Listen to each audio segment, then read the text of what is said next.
ಗೀತ ಗೌರವ ಮತ್ತು ಮರೆಯಲಾಗದ ಮಹನೀಯರು ಎಂಬ ಕಾರ್ಯಕ್ರಮವನ್ನು 23/2/25 ಭಾನುವಾರದಂದು ಆರ್. ಅಶೋಕ್ ಶಾಸಕರ ಕಚೇರಿ ಆವರಣ, ವಿಹಾರ ಕೇಂದ್ರ ಹತ್ತಿರ, BSK 2ನೇ ಹಂತ, ಬೆಂಗಳೂರು ಬೆಳಗ್ಗೆ 10:30 ರಿಂದ ಮಧ್ಯಾಹ್ನ 1:30 ನಡೆಸಲಾಗುವುದು ಎಂದು ಕರ್ನಾಟಕ ಸುಗಮ ಸಂಗೀತ ಪರಿಷತ್, ಕನ್ನಡ ಮತ್ತು ಸಂಸ್ಕೃತಿ ಇಲಾಖೆ ಪತ್ರಿಕಾ ಪ್ರಕಟಣೆಯಲ್ಲಿ ತಿಳಿಸಿದೆ.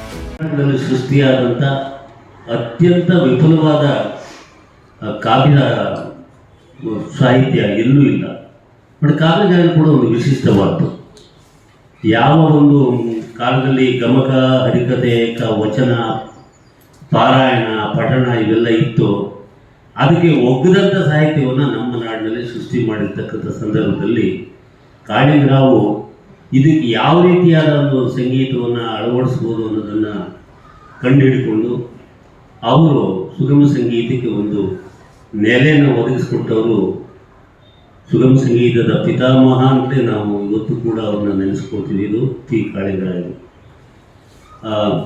ಮೊಟ್ಟ ಮೊದಲನೇ ಬಾರಿಗೆ ಮುಂಬೈ ಆಕಾಶವಾಣಿಯಲ್ಲಿ ಸೀತಾಮೂಲ್ಕಿಯವರು, ಜಯವಂತಿ ದೇವಿ ಹಿರೇಭಟ್ ಅವರ ಮೂಲಕ ನರಸಿಂಹಸ್ವಾಮಿಯವರ ಕವನವನ್ನು ಮುಂಬೈ ಆಕಾಶವಾಣಿಯ ಹಾಡಿಸಿದಂಥ ಒಂದು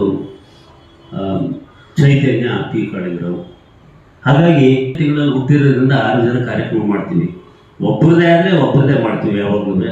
ಹಾಗಾಗಿ 23ನೇ ತಾರೀಕು ಭಾನುವಾರ ಬೆಳಿಗ್ಗೆ ನಮ್ಮ ಬನಶಂಕರಿ 2ನೇ ಹಂತದಲ್ಲಿ ಇರೋ ಅಶೋಕ್ ಅವರು, ಪದ್ಮನಾಭನಗರದ ಶಾಸಕರ ಅವರ ಕಚೇರಿ ಆವರಣದಲ್ಲೇ ಒಂದು ಅದ್ಭುತವಾದ ಸಭಾಂಗಣ ಇದೆ. 200 ಜನ ಕೂತ್ಕೊಳ್ತಕ್ಕಂಥ ಹವಾನಿಯಂತ್ರದ ಸಭಾಂಗಣದಲ್ಲಿ ಈ ಕಾರ್ಯಕ್ರಮವನ್ನು ಆಯೋಜಿಸಿಕೊಂಡಿದ್ದೀವಿ.